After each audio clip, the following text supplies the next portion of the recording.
اعوذ باللہ من الشیطان الرجیم بسم اللہ الرحمن الرحیم الحمد للہ الذی جعل کمال دینہ و تمام نعمتہ بولایۃ علی بن ابی طالب علیہ السلام والصلاۃ والسلام علی سید الانبیاء المرسلین وآلہ الطیبین الطاہرین المعصومین اما بعد فقد قال اللہ تبارک و تعالی فی محکم قرآن المجید انما الصدقات للفقراء والمساکین والعاملین علیہا والمؤلفۃ قلوبہم وفی الرقاب والغارمین وفی سبیل اللہ وابن السبیل فریضۃ من اللہ واللہ علیم حکیم۔ ناظرین محترم السلام علیکم ورحمۃ اللہ وبرکاتہ۔ ماہ مبارک رمضان کا بابرکت مہینہ، جو انسان ساز مہینہ ہے، جو انسانوں کو بہتر کرنے کے لیے آتا ہے تاکہ انسان اپنے عمل اپنے کردار سے معاشرے کی اور خصوصاً اپنے آپ کی اصلاح کر سکے۔ احکام دو طرح کے ہوتے ہیں، ایک احکام اجتماعی، دوسرا انفرادی، یعنی انسان جو ہے کچھ جو ایسے حکم ہیں جو انسان خود پر جو ہے اس کا فائدہ ہوتا ہے، دوسرا کہ خود کو تو اس کو فائدہ ہوتا ہے لیکن اس کا فائدہ دوسروں کو بھی ہوتا ہے۔ نماز پڑھنے سے فقط مجھے فائدہ ملتا ہے، کسی اور کو فائدہ نہیں ملتا، لیکن کچھ ایسے عمل ہیں جس کے انجام دہی سے مجھے تو فائدہ ملتا ہی ہے لیکن میرے اس عمل کرنے سے دوسروں کو بھی جو ہے فائدہ ملتا ہے۔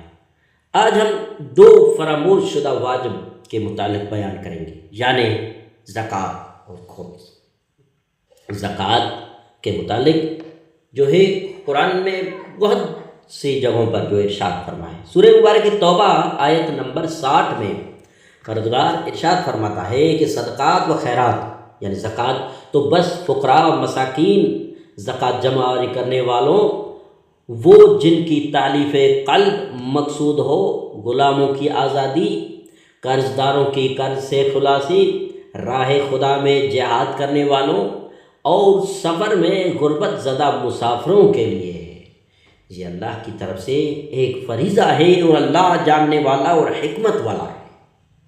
پروردگار نے دیکھو اس آیت کریمہ میں زکوٰۃ کے متعلق ارشاد فرمایا ہے کہ زکوٰۃ جس کے انسان جو نکالتا ہے تو وہ انسان خود کو تو اسے فائدہ ہوتا ہے لیکن اس کا فائدے سے، اس عمل سے دوسروں کو بھی جو ہے فائدہ ملتا ہے، غریبوں کو، مسکینوں کو، مسافروں کو، تو جو یہ مقروضوں کو اس کا فائدہ ملتا ہے۔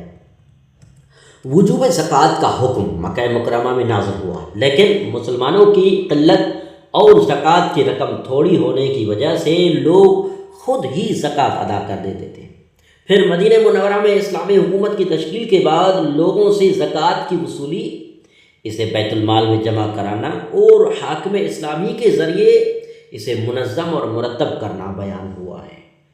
کہا کہ خذ من اموالہم صدقۃ۔ زکوٰۃ فقط دین اسلام کے ساتھ مخصوص نہیں ہے بلکہ گزشتہ ادیان میں بھی واجب رہی ہے۔ حضرت عیسیٰ علیہ السلام آغوش مادر میں کلام کرتے ہوئے فرماتے ہیں وَأَوْصَانِيَ بِالصَّلَاةِ وَالزَّكَاةِ۔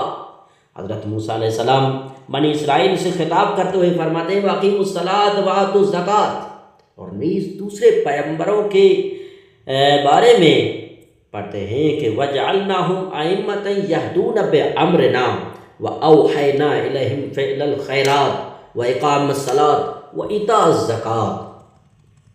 تو ہم نے ان پر وہی نازل کی، کس چیز کی؟ کہ ہم نے ان کو امام قرار دیا اور انہیں ہم ہدایت کی اپنے امر کی۔ وَأَوْحَيْنَا إِلَيْهِمْ فِعْلَ الْخَيْرَاتِ، اور ہم نے وہی کی ان پر فعل خیرات کی، کون سے؟ نماز قائم کرنے کی اور زکوٰۃ ادا کرنے کی۔ نماز انفرادی ہے اور زکوٰۃ اجتماعی ہے، یعنی معاشرے کو بہتر بنانے کے لیے ہے۔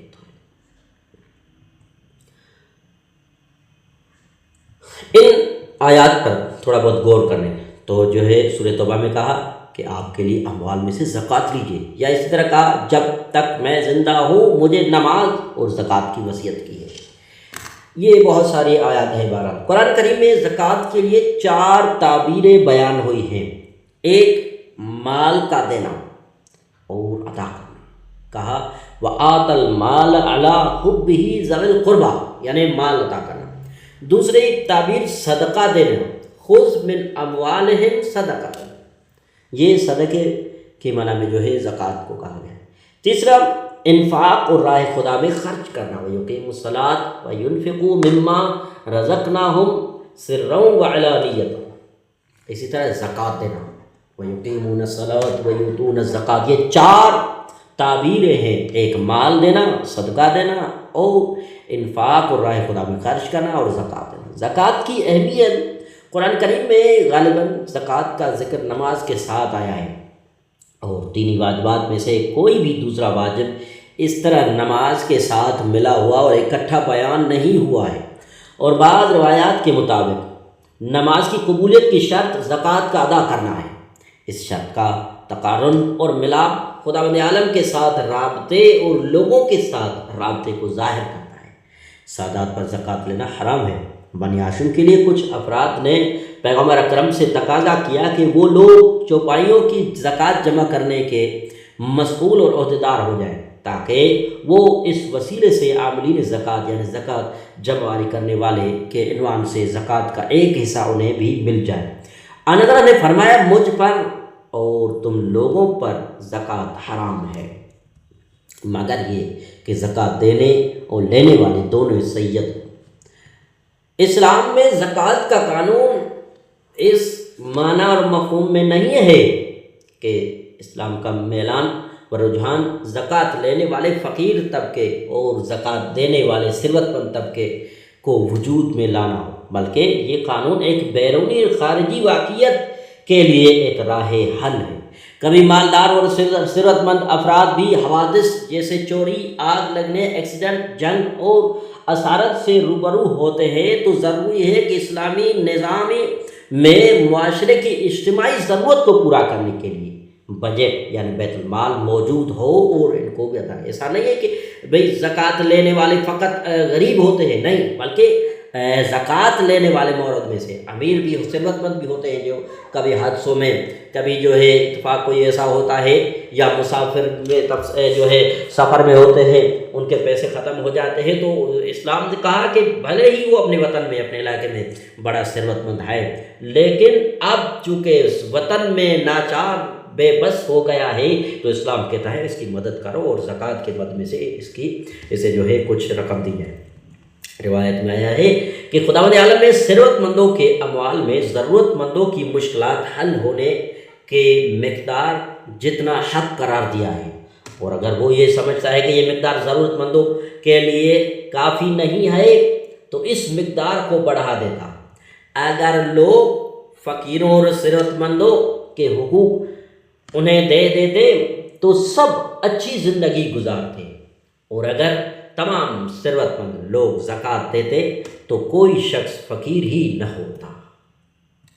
بعض افراد کے عقیدے کے برخلاف جو یہ خیال کرتے ہیں کہ لوگوں کی درآمد کی افزائش و فراوانی کو روکنا اور محدود کرنا چاہیے، اسلام کا عقیدہ یہ ہے کہ انسان کو نسبتاً آزادی دینی چاہیے تاکہ وہ اپنی تلاش و کوشش، مہارت، فن آوری اور ماحول سے استفادہ کرتے ہوئے رشد و ترقی کی منازل طے کرے، لیکن ساتھ ہی مالیات بھی ادا کرے۔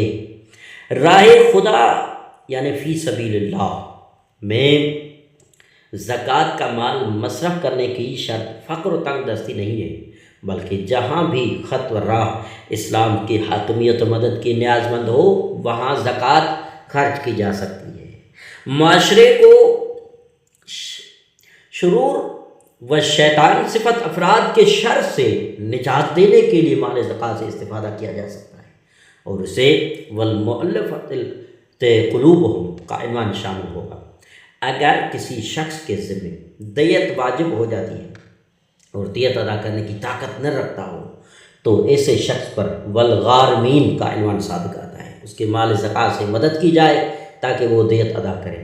اسی طرح ممکن ہے کہ وفر رقاب کی تعبیر قیدیوں کی زندان سے آزادی اور ان کی مخارج و ضروریات کو پورا کرنے کے لیے مال زکوٰۃ سے خرچ کرنے کو بھی شامل ہو سکے۔ زکوٰۃ کے اس 8 موارد میں تقسیم ضرور نہیں ہے کہ برابر اور مساوی ہی ہو، بلکہ حاکم اسلامی کی منشا و ثواب دیدہ مصلحت و تقاضے اور ضرورت کے مطابق ہونی چاہیے۔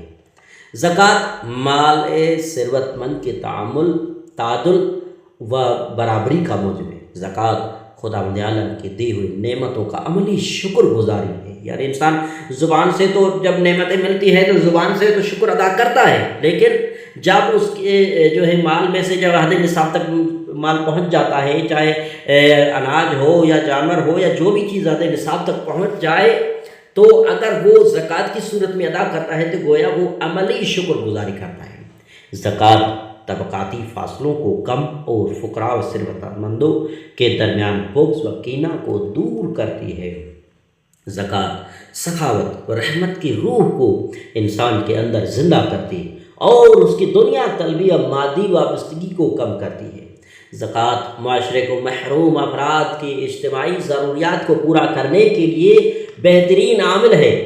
فقیر سے کہتے ہیں کہ فکر مند اور پریشان نہ ہو، دیوالیہ اور مفلس شخص سے کہتے ہیں کہ دوبارہ تلاش و کوشش کر، مسافر سے کہتے ہیں کہ راستے میں درماندار و بیچارہ ہونے سے خائف نہ ہو، عامل زکوٰۃ سے کہتے ہیں کہ تیرا حصہ محفوظ ہے، غلاموں اور قیدیوں کو آزادی کی رہائی کا وعدہ دیتی ہے۔ یہ زکوٰۃ یعنی اس کا بعد خدمت الہی میں مصروف بازار کو رونق بخشتی ہے اور دوسروں کے قلوب کو اسلام کی طرف مائل کرتی ہے۔